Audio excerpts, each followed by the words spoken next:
तो अब हम अपना नेक्स्ट टॉपिक स्टार्ट करते हैं, प्रोलैप्स। ठीक है, तो इसमें क्या है, ये लॉन्ग में बहुत बार पूछा गया, 5 से 6 बार पूछा गया है।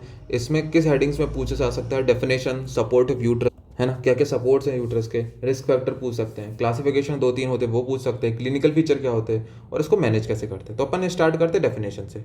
ठीक है, डेफिनेशन ऐसे बहुत ज़्यादा वेरी करती है, पर अपन सिंपल सी डेफिनेशन देखते हैं। यूट्रस और vaginal vault descend into the vaginal canal. तो ये हो गई अपनी प्रोलैप्स की डेफिनेशन।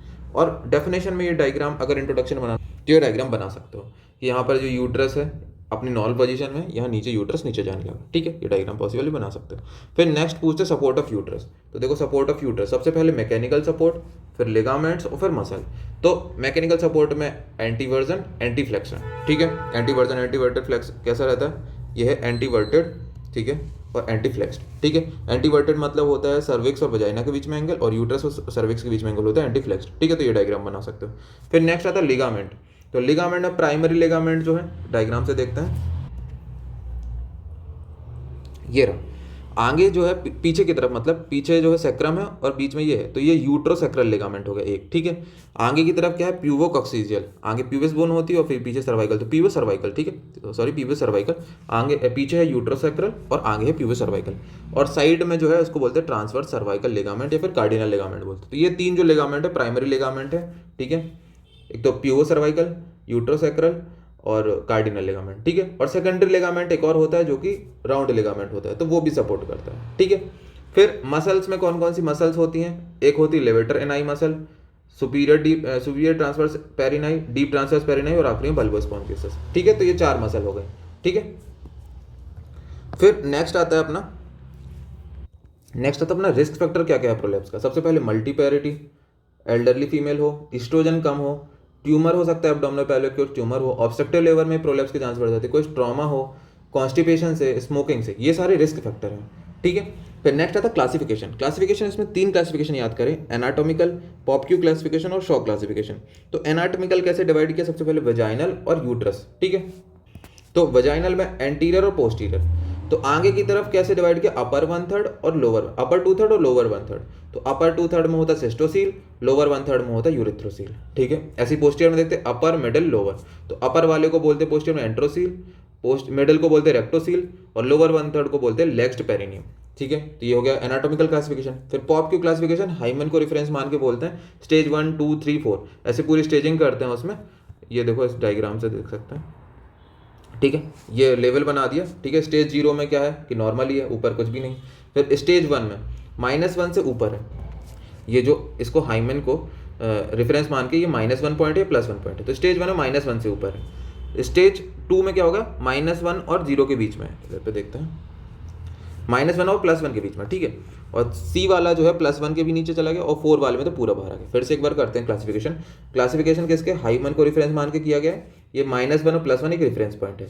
स्टेज 0 में पूरा नॉर्मल, पूरा ही अंदर है। स्टेज 1 में प्रोलैप्स होना चालू होगा लेकिन -1 के ऊपर है। स्टेज 2 में -1 और +1 के बीच में है। स्टेज 3 में +1 से भी नीचे चला गया, और स्टेज 4 में पूरी तरीके से बाहर चला गया। ठीक है, तो ये था अपना।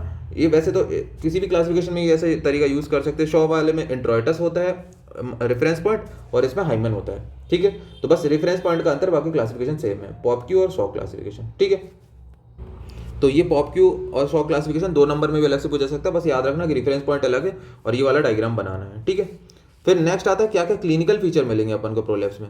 सबसे पहले मिलेगा feeling of something coming out, PV. ठीक है, discomfort on walking, dragging pain मिल सकता है, डिस्पेरिनिया मिलेगा। अब आगे यूरिनरी ब्लैडर है, आगे अगर टकरा रहा है सिस्टोसील से तो यूरिनरी सिम्टम मिलेंगे। जो भी यूरिनरी सिम्टम याद होंगे वो लिख देना। फिर बॉवल सिम्टम, पीछे रेक्टोसील, पीछे रेक्टम से टकरा रहा है तो पीछे बॉवल सिम्टम मिलेंगे। वाइट और ब्लड स्टेन डिस्चार्ज मिल सकता है अपन को। तो ये होगा क्लिनिकल फीचर। फिर नेक्स्ट आता है मैनेजमेंट में क्या करेंगे।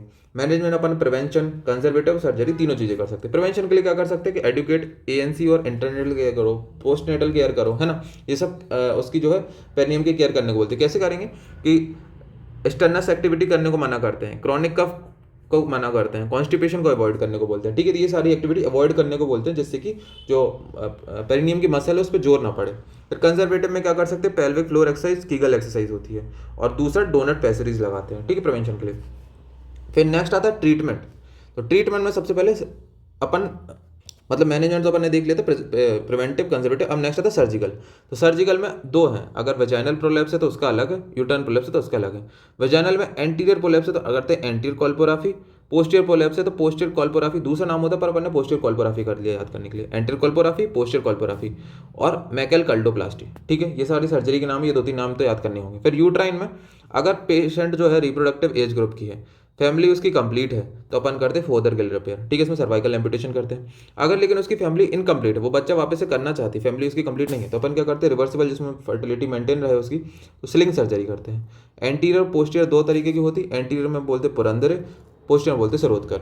ठीक है, एंटर वाले में रेक्टस से जोड़ते हैं, पोस्टीरियर वाले में सैक्रम से जोड़ते हैं, और इस समझ तो कॉमन है ही।